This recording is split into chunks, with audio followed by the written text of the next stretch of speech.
ॐ अज्ञानतिमिरान्धस्य ज्ञानाञ्जनशलाकया चक्षुरुन्मीलितं येन तस्मै श्रीगुरवे नमः।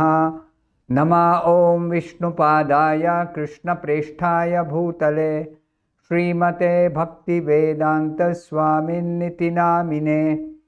नमस्ते सारस्वते देवे गौरवाणी प्रचारिणे निर्विशेष शून्यवादी पाश्चात्यदेशतारिणे।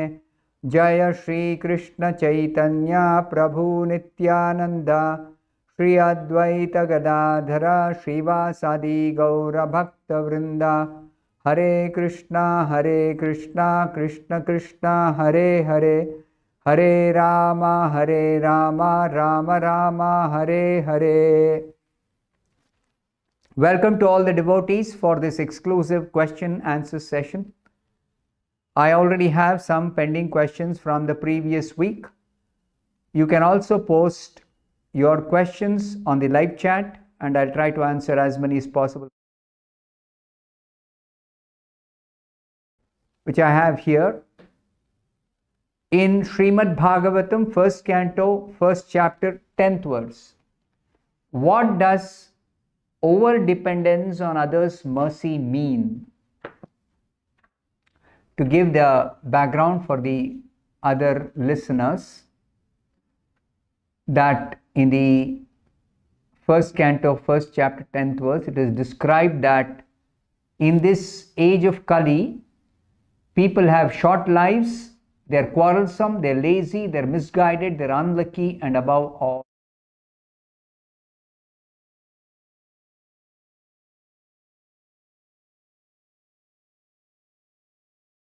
the duration of life is shortened in Kali Yuga. Duration of life is shortened not so much because of insufficient food, but because of irregular habits. So, the vitality of human energy is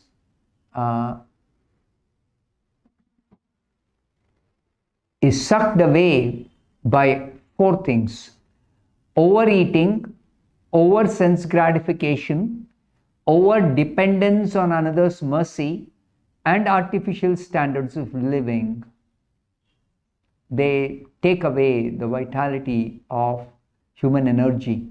Therefore, the duration of life is shortened. So the question now is, what is this over dependence on another's mercy? Now, the way human society functions is that we are interdependent. Nobody is independent. Every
Krishna, or we don't have any sense of understanding that we are related or connected with Krishna.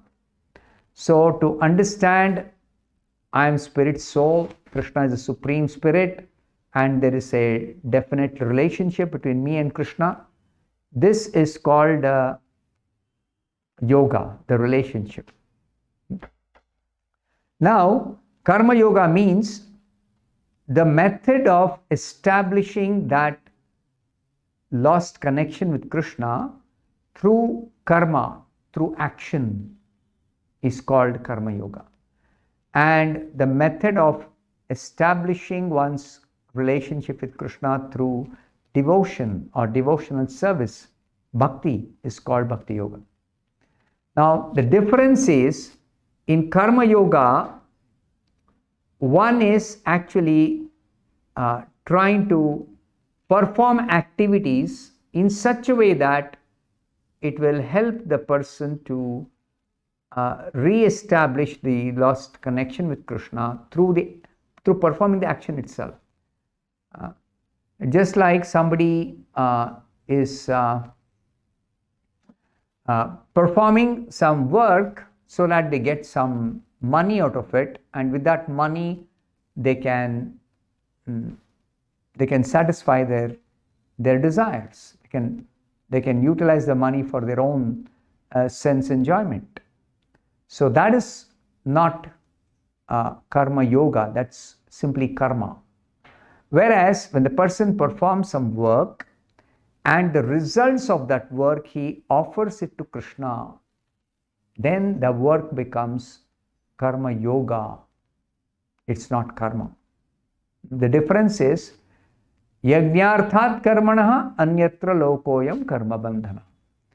When one performs work as sacrifice to Vishnu, then that work does not give any reaction.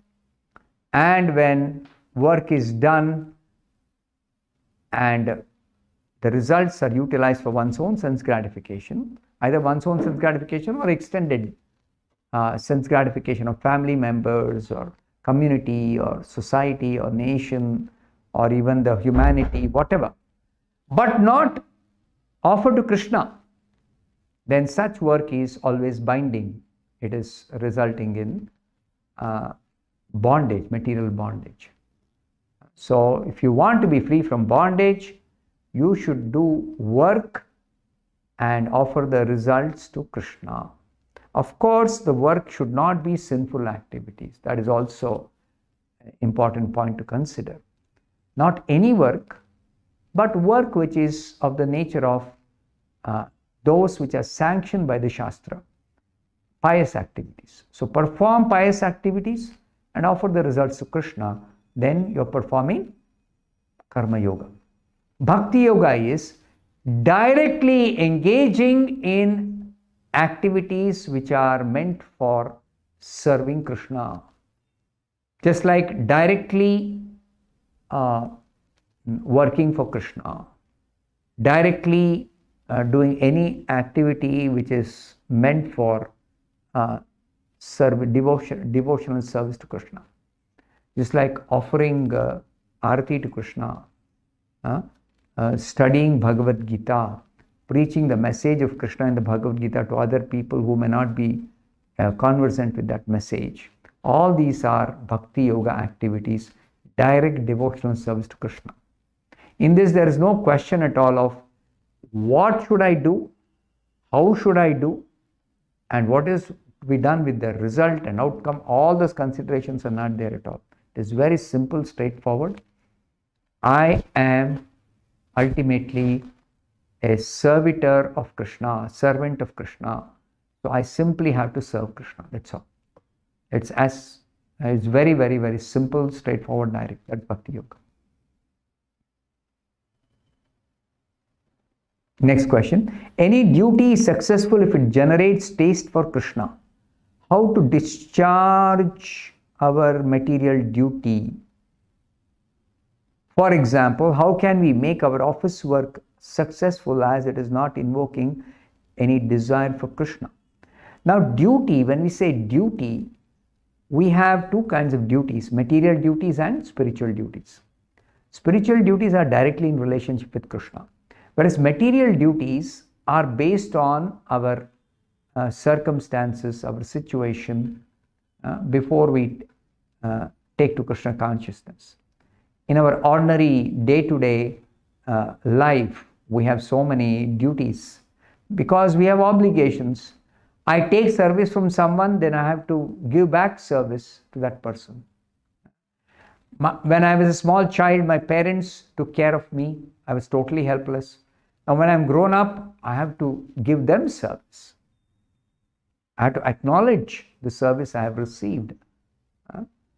So like that, there are so many obligatory duties in our regular material life, material existence. So in such cases, there is no question of doing that duty and it generating taste for Krishna. No, it's not expected. It's not to be expected. You do your duty, the result you offer to Krishna. That is the way of sanctifying such duties. Now, how to discharge material duty? This is what I'm explaining. How to discharge material duty is to do that duty and the result is offered to Krishna. How can you make our office work successful? Because whatever work you do in the office, the result is you are getting some money. So, at least a portion of what you are earning, you give it to Krishna. Give it to Krishna means give it to the Krishna consciousness movement, which is exclusively engaged in utilizing all the money which comes as donation for Krishna service only. So you give the portion of the salary you get or the money you get because you're working for some in a job, you give that to Krishna, and that way your work becomes sanctified.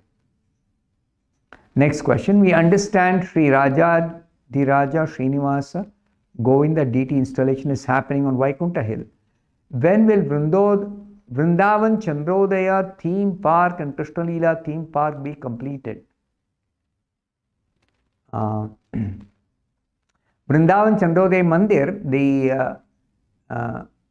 the south wing of that will be opened in November of this year, Kartik of this year in Vrindavan. And Krishna Leela theme park is going to take more time. There has been almost a complete halt in that construction because of the COVID pandemic. So now work has to resume. After this installation of these deities in this Vaikuntha Hill, then the work will resume, and I don't know how much time it's going to take. I have no idea now at this point in time. A lot of work is remaining still. Anyway.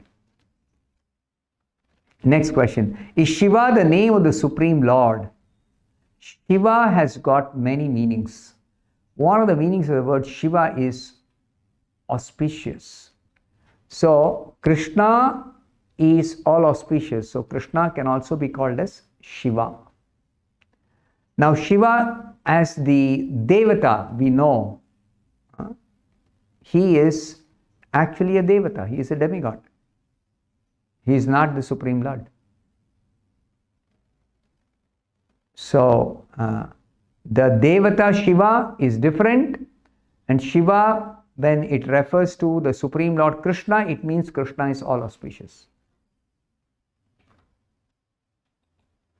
Next question. Can you share anything from your experience since becoming a sannyasi that we might find interesting or useful for our practice? Anything you have learned? Yes, sannyas means actually that the spirit of sannyas is explained by Krishna himself in the 6th chapter, the first verse, opening verse of the 6th chapter in the Bhagavad Gita. Anashrita karma phalam karyam karma karoti yaha sa sannyasi cha yogi cha naniragnirna chakriyaha. The meaning of this verse is, This is spoken by Krishna. The Blessed Lord said, one who is unattached to the fruits of his work and who works as he is obligated is in the renounced order of life. And he is the true mystic, not he who lights no fire and performs no work. So Krishna is telling who is a sannyasi? A person who is unattached to the fruits of the work that he is performing. Unattached to the fruits of the work, because the fruits of the work belong to Krishna. Any work we perform, the fruits belong to Krishna. And also, the person who works as he is obligated. We have obligations in this material world. When we take birth, Deva, Rishi, Bhuta, Apta, Nrinam, Pitrunam, we got 6 set of personalities to whom we are obligated when we take birth as a human being. We are obligated to the Devatas. They supply so many of our necessities. The wind, the rain, the sunshine, the moonshine, the fire, the earth, all the gifts of the planet Earth, everything is the mercy of the demigods, Devatas. Apta, all our, beginning from our parents, our relatives, our well-wishers, our elders in the family, all of them, we are obliged to them, we are indebted to them because we take service from them. Then the rishis, all knowledge comes from the rishis. So whatever knowledge we have learnt is due to the mercy of the rishis who have transmitted that knowledge from one generation to the next. And that's how we have a huge body of knowledge which we get through different channels, all stemming from Krishna coming through the rishis into this human society.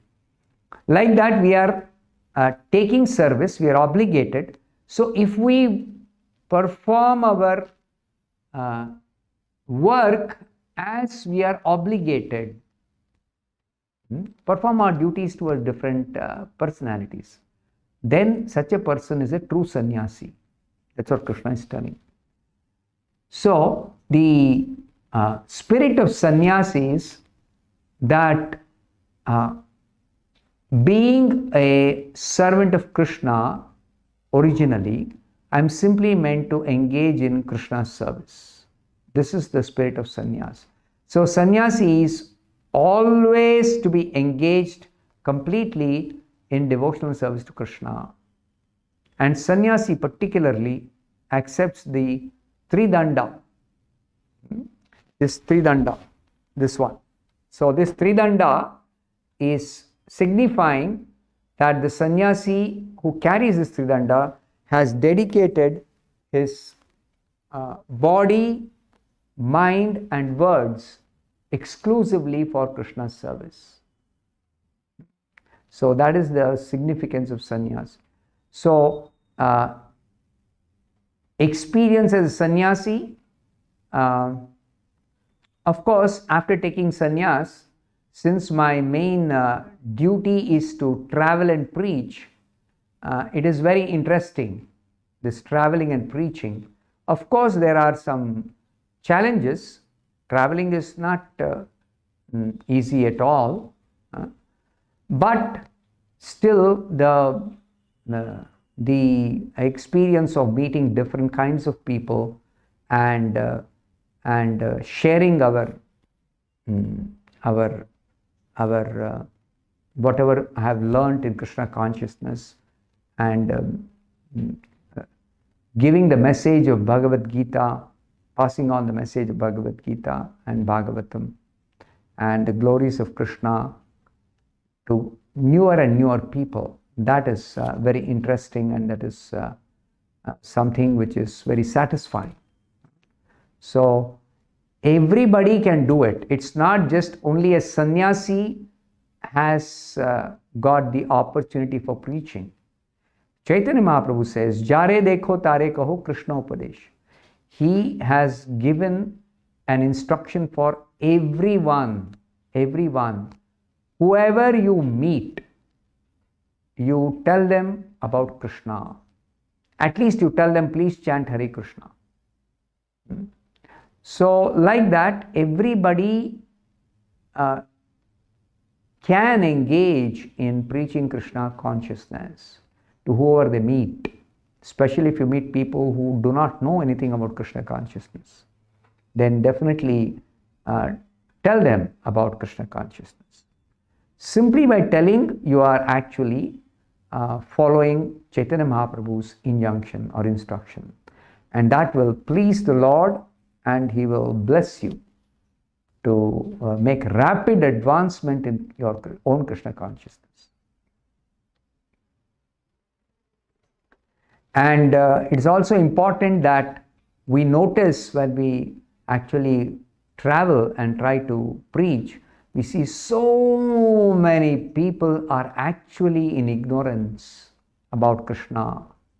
So many people are in ignorance. Even people who visit temples or who may do some worship at home, but they do not know who is Krishna properly. They may have some idea, some of their own conceptions, but they do not know exactly who is Krishna. So when we tell them about Krishna from the authorized scriptures, from what Prabhupada has taught us, then that is a great service actually, a very, very great service. So this is very important, that so many people are in ignorance and they are suffering only because of being in ignorance of Krishna. So by telling them about Krishna, we are enlightening them, and we are doing the greatest service, especially to human society. It is the greatest service to enlighten people about Krishna. Greatest service. Greatest humanitarian welfare activity that anybody can perform is to enlighten people about Krishna. Next question. What is the difference between the external potency of the Lord, Kali, and the internal potency of the Lord, Subhadra? External potency of the Lord is meant for a specific purpose. It's not for the Lord's purpose. It's for the living entities who desire to enjoy materially, who desire to lord over material nature. It's for their sake Krishna employs this material energy to create this material world, to manifest this material world. Whereas the internal potency of the Lord, Subhadra, is meant for the Lord's purpose. Internal potency is meant for the Lord and His pure devotees. Internal potency arranges everything for Krishna's pastimes, Krishna's activities, and also internal potency supplies everything the devotees require for their own devotional service. So that way the internal potency is operating in the spiritual world, and the external potency is operating in the material world. But the pure devotees, wherever they are, whether in the spiritual world or material world, they take shelter of the internal potency, Subhadra, not the external potency. So, as conditioned souls, we are under the external potency, and we should come out of this external potency and enter the internal potency of Krishna. When we chant Hare Krishna, we are contacting directly the spiritual potency of Krishna called Hare. Hare Krishna. Hare refers to the internal potency. In the internal potency, there are many categories of different subdivisions of the internal energy. Well, that is technical detail, but this much is enough to understand the difference. Next question. As Kali is external potency and Subhadra is internal potency, so for Shiva, Kali is both internal and external potency. No, for Shiva it's not that Kali is both internal and external. Kali is always external potency. So how to understand the union of Shiva and Shakti? There is nothing like union of Shiva and Shakti. No such thing exists in masculine and feminine. No, nothing like this.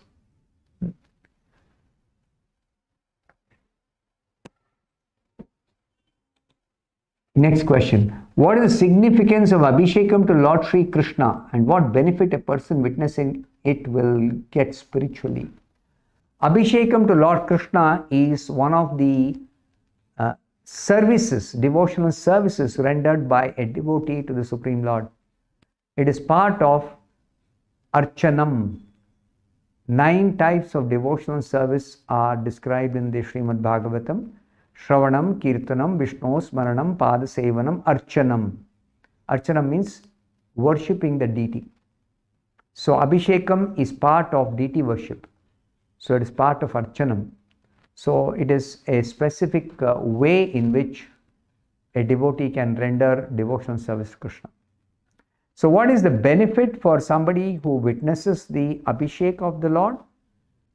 They are actually participating in this seva and they are getting an opportunity to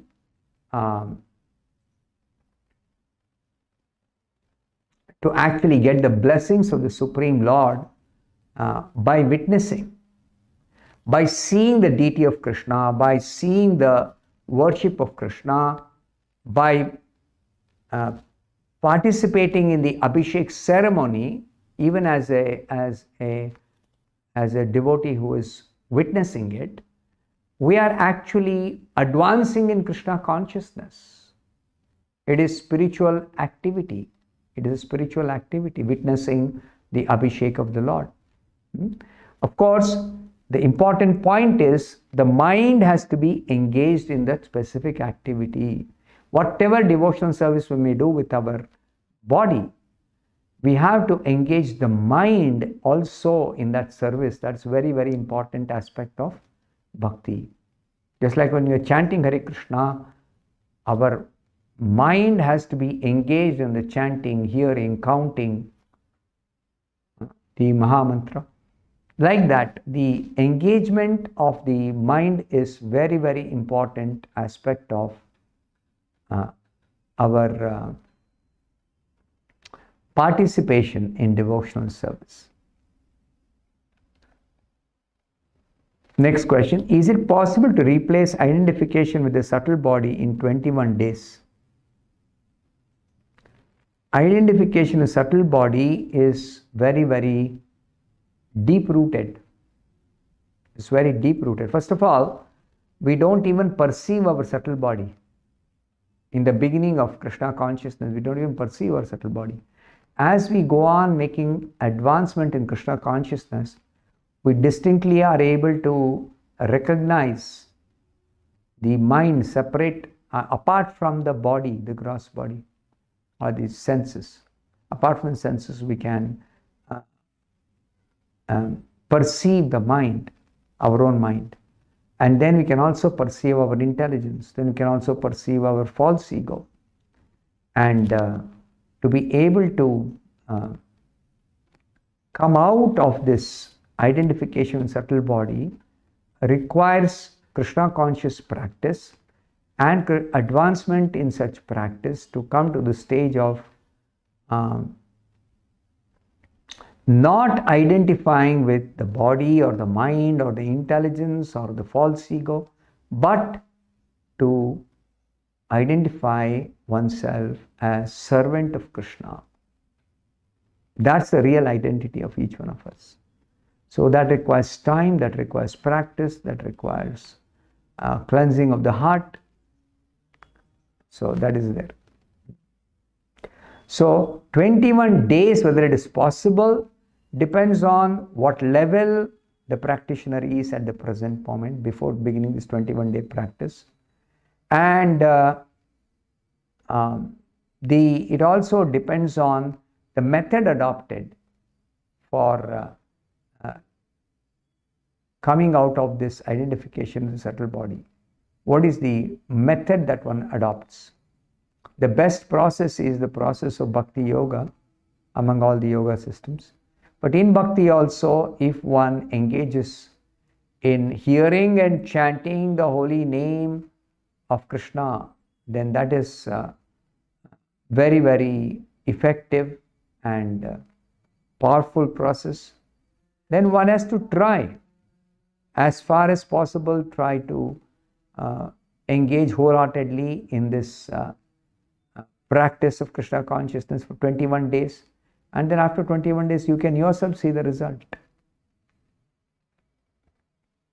If the question, if you ask, is it possible? The answer is yes and no. It's possible for somebody who is actually able to properly perform devotional service with full faith and being guided perfectly by the Acharya. So Prabhupada says one can attain Krishna consciousness or divine life at once within a second, or one may not attain such a state of life even after millions of births. So it is, the time taken varies from person to person. It is not at all any fixed number that is given that one will be able to attain the perfection of any particular practice. How will Lord Sri Krishna Chaitanya Mahaprabhu's holy name be sung in every town and every village? How will Ugra Karma civilization stop? What is our duty? Our duty is very clear. We ourselves have to practice chanting of Hare Krishna, and in addition follow some other principles of Krishna consciousness. And we should also try to preach to others, explaining to them the importance of chanting Hare Krishna like that. How will this Chaitanya Mahaprabhu's holy name be spread in every town and village? As more and more people become devotees, and apart from their own practice, they also spread the holy name of Krishna. So then this will start spreading. And we should always remember that it is not only the efforts of the devotees who are trying to preach that matters. It is Krishna's personal interest in this material world of suffering souls. Krishna is interested in rescuing these conditioned souls. So therefore that prophecy of Chaitanya Mahaprabhu will come to pass. We can't say exactly when, but it is going to happen definitely.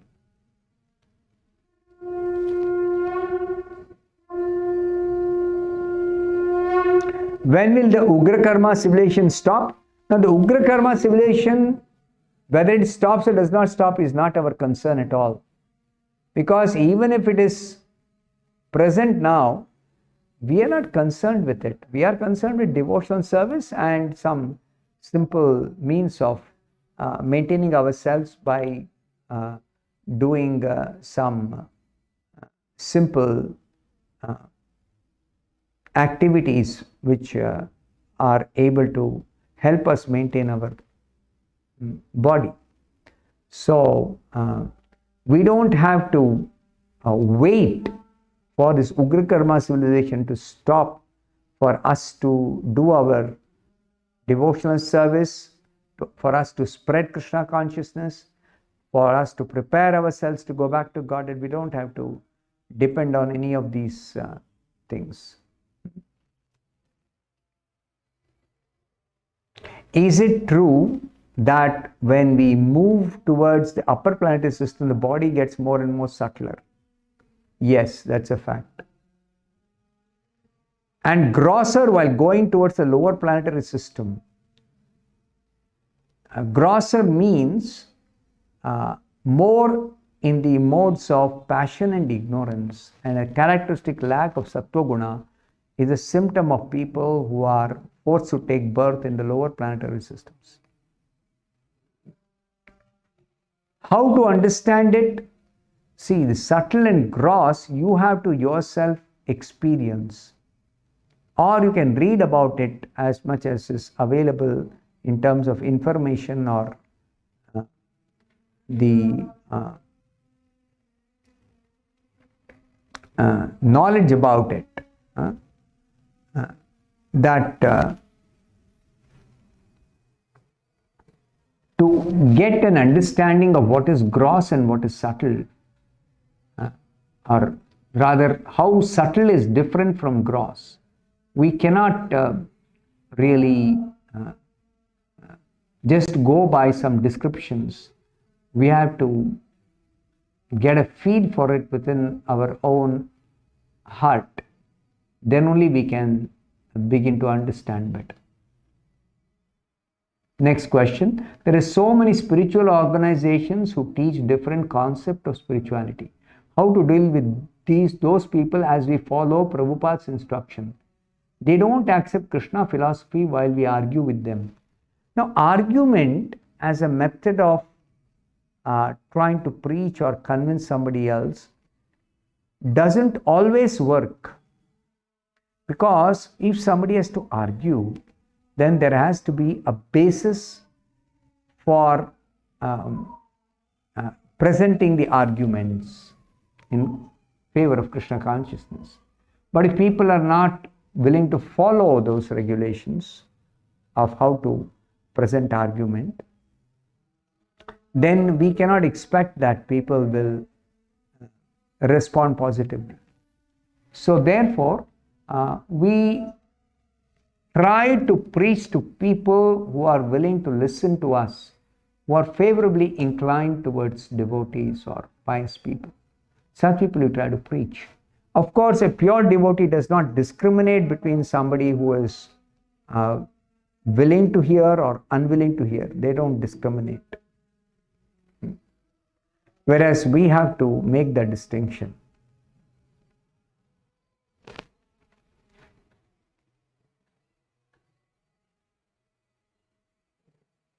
Next question. Is it okay for an ISKCON devotee to read the commentaries of Madhvacharya, or will that interfere with Prabhupada's explanation? The Shastra says, the Doctrine of Devotion says, that we have to follow in the footsteps of the previous acharyas under the guidance of our bona fide spiritual master.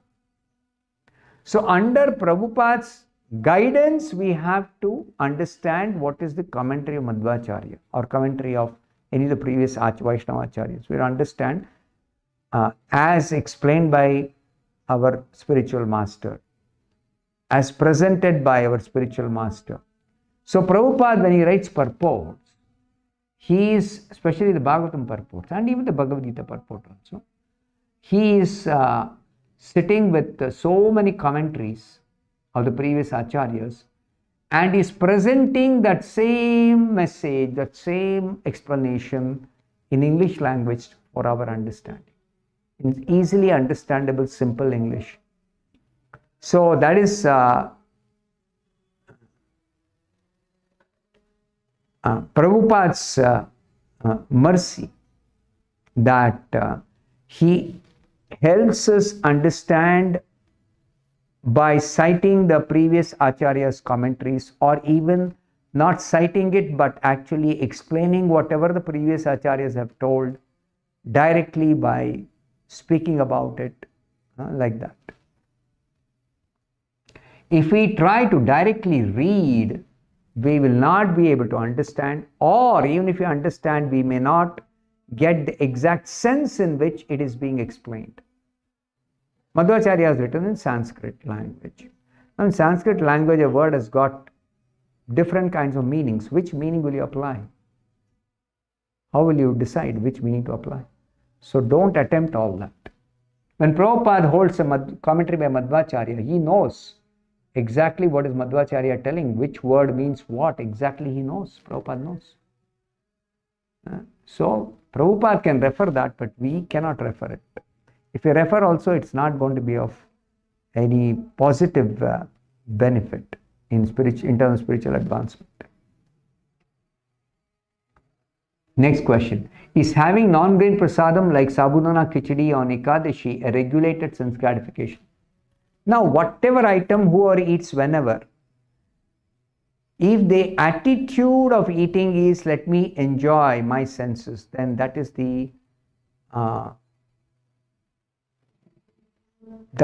result of the attitude that eating becomes a activity of sense gratification. But the same eating, when you're honoring prasadam by recognizing Krishna's mercy, Krishna has accepted this offering and left behind his remnants.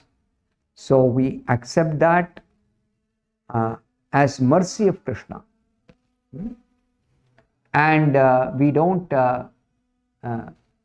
eat prasadam or honor prasadam. We don't even say eat prasadam. We say honor prasadam for sense gratification. By the way, sense gratification is also there when we eat prasadam. Delicious prasadam, if you take, that fine taste does give you pleasure, does give you joy. So, but we are not looking for that, or we are not dependent on that only. No. It's a byproduct. Our main business is how to please Krishna, how to carry out his instructions, how to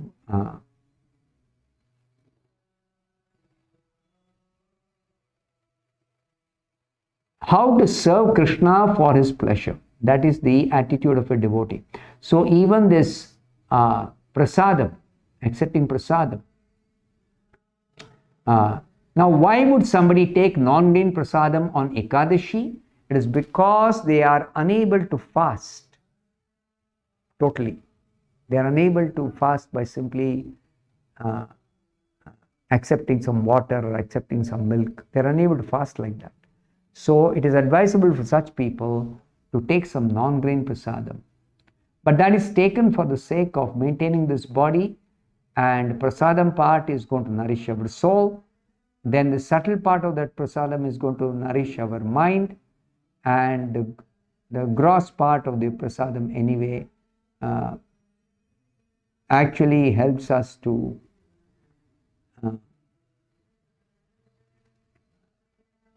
nourish our body. The prasadam nourishes body, mind, intelligence, the soul, all are nourished by taking prasadam.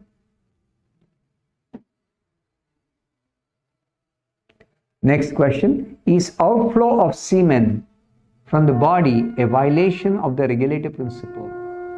Yes, it is. The only purpose for which sex life is meant is to beget Krishna conscious children. That's the only purpose of sex life. Otherwise, any other purpose sex life is indulged in, that is breaking the regulative principle.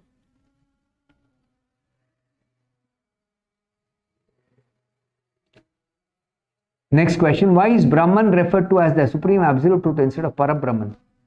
Now, in the Shastras, in different contexts, the supreme absolute truth is referred by different terms and different names. So, it is to be understood, the Shastras are to be understood as explained by this bona fide spiritual master coming in Parampara.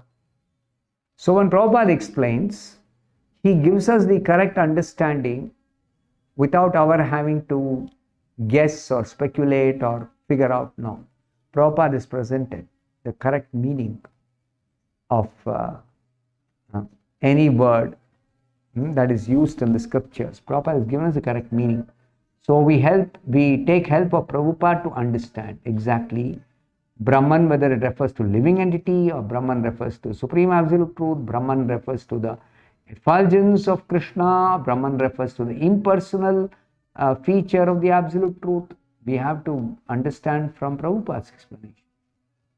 And for us, there is no other way. Next question. Out of 84 lakh species, what are the 4 lakh species of humans? See, among human beings, not all are on the same level of consciousness. We have different degrees of evolution of the consciousness. Some are more Krishna conscious, some are less Krishna conscious, some are almost like devoid of Krishna consciousness. So accordingly, there are different grades or levels of persons in Krishna consciousness.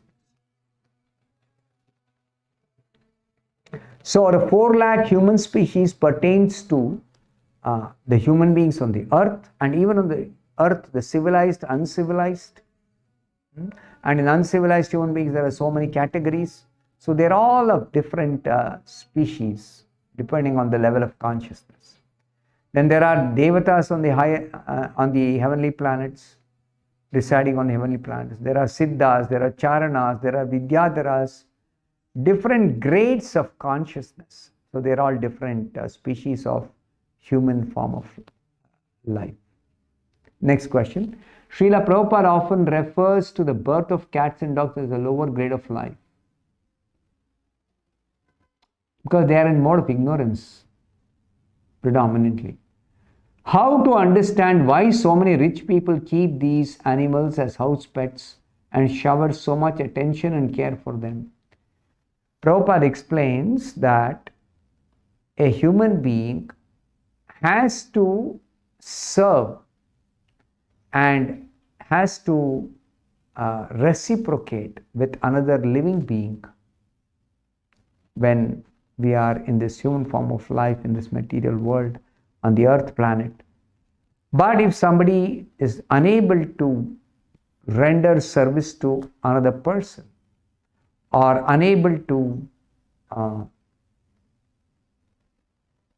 do any service for somebody else, then their propensity to exchange love, their propensity to serve another person, that propensity makes them actually have pets like cats and dogs. Now, among all the domestic animals, the cat and the dog are the ones that are always looking for some shelter under a specific human being, and they like to be always under the care and protection of a particular human being. That's their nature. So it's not difficult for anyone to befriend a dog or a cat. It's very, very, very, very easy. Very easy. And once they see the dog being very faithful or the cat being very, very pleasing to their senses, then they become attached to the cat or the dog, and they risk their own future life. So it's very dangerous that way if one does not take care to protect the consciousness. Now, these animals that are receiving so much pampering from rich people, for the animals, actually, it makes no difference, really speaking, because their level of consciousness is so low, they cannot really appreciate the difference between a rich person pampering them and somebody else giving them some very basic food, or somebody else completely ignoring them. They are not able to so much make out the difference because their consciousness is not developed. So don't think they are more fortunate than some other dogs or cats who don't have a rich master. No, not really.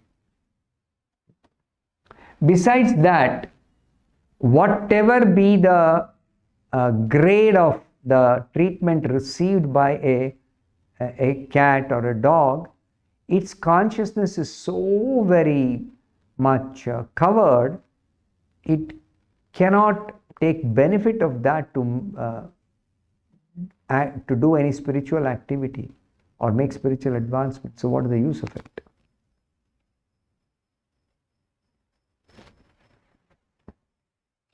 Next question. What is called realized knowledge, and how can we apply this knowledge in practical life?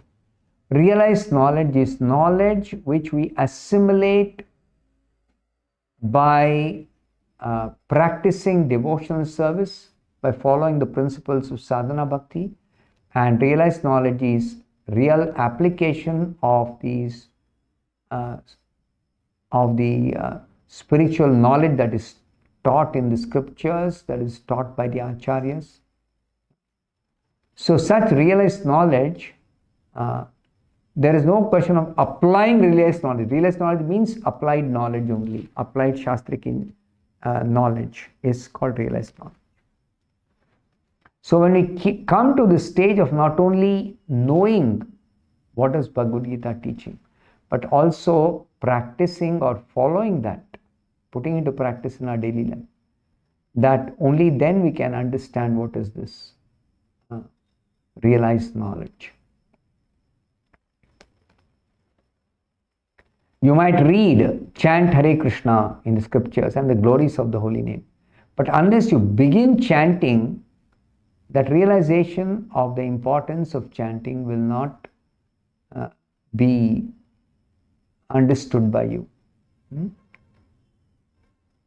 Next question. Bhishma Deva was an authority on Dharma Shastra. However, he felt obligated to remain silent when Duryodhana was doing adharma. Why didn't he stop the Kauravas based on the Dharma Shastra guidelines? Now, Bhishma is participating in Krishna Leela. So, Krishna is guiding him and directing him all the time. So, whatever actions he performs may sometimes look like they are according to principles of Dharma, they are against Dharma, whatever it may appear to be. Actually, Bhishma Deva is the most worshipable personality. That is what is Bhagavatam describing. That Bhishma Deva is one of the Mahajanas. So why didn't he stop Kauravas insulting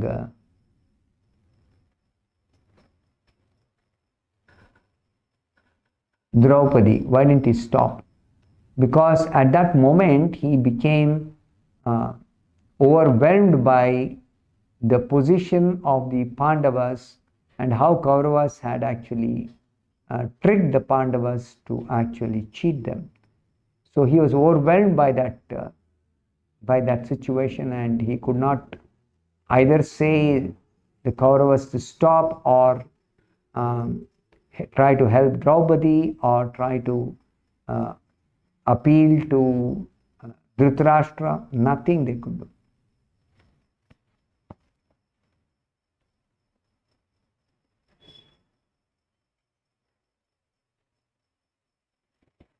In an earlier session, it was said that it is not possible to have conjugal relationship with Krishna's other expansion like Narayana. But what about Lakshmi? Lakshmi is the only one who has conjugal relationship with Narayana. But Lakshmi belongs to the internal potency of Narayana. Lakshmi is not a jiva.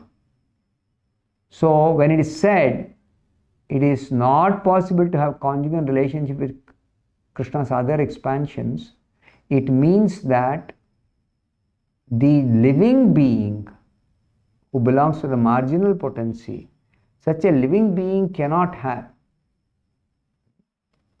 conjugal relationship with Narayana or other expansions of Krishna.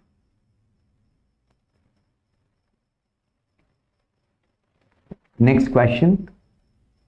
Can we consult astrologers doing Vaishnava sadhana? Now, consulting astrologers is very specific purpose should be there for a devotee. Devotee consults an astrologer when there is a need for doing a horoscope matching before getting married. And also parents, when they beget children, then the astrologer can, a good astrologer can properly prepare a proper horoscope, which can be again used later on for the sake of getting married, getting a proper match.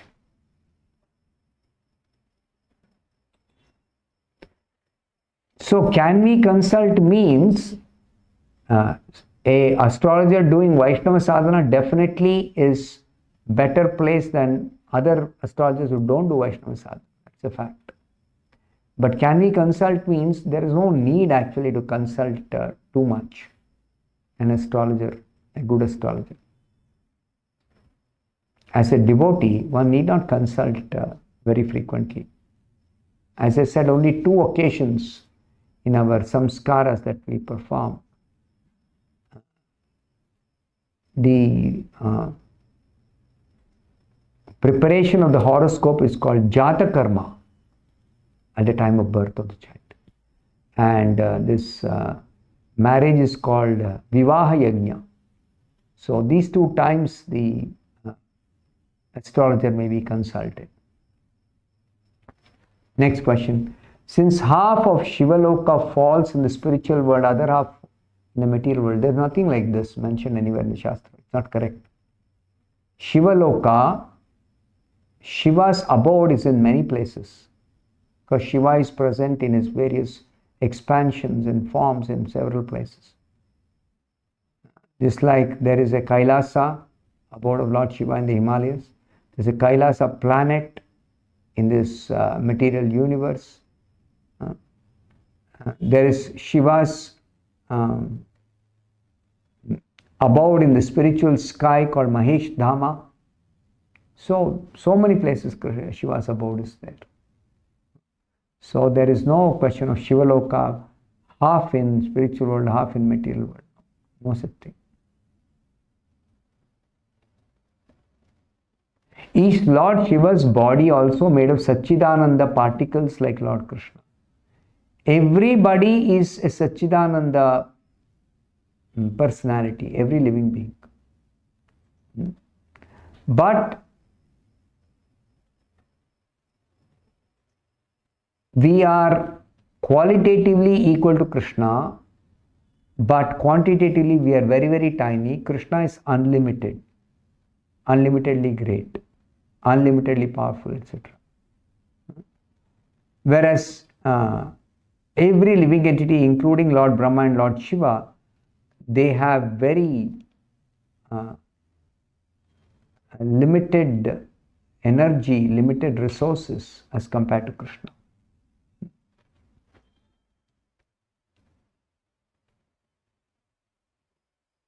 So Shiva's body is made of Satchidananda. Even our spiritual body is made of Satchidananda. Shiva's body means Shiva's spiritual body is made of Satchidananda, yes. What is the next question? What is the meaning of Shiva being the director of Tamoguna? Tamoguna, the three gunas, Sattva-guna, Rajoguna, Tamoguna, are activated at the time of creation, and these gunas interaction produces changes in this material world. So the interaction of the gunas is directed by these three directors. Sattva-guna directed by Vishnu, Rajoguna directed by Brahma, and Tamoguna directed by Shiva. So these three directors are guiding, are directing. It is actually, it is elsewhere explained, Durga Devi is conducting herself exactly according to the will of Govinda in this material world. Now she is receiving specific directions to carry out the will of Govinda through these three personalities. So these three personalities, Brahma, Vishnu and Shiva, know what is Krishna's will. So they direct according to Krishna's will, which they know. They direct the three gunas to interact and produce changes in this material world. So I'll stop here. Remaining questions I'll answer next exclusive question answer session next week. Thank you very much. Hare Krishna.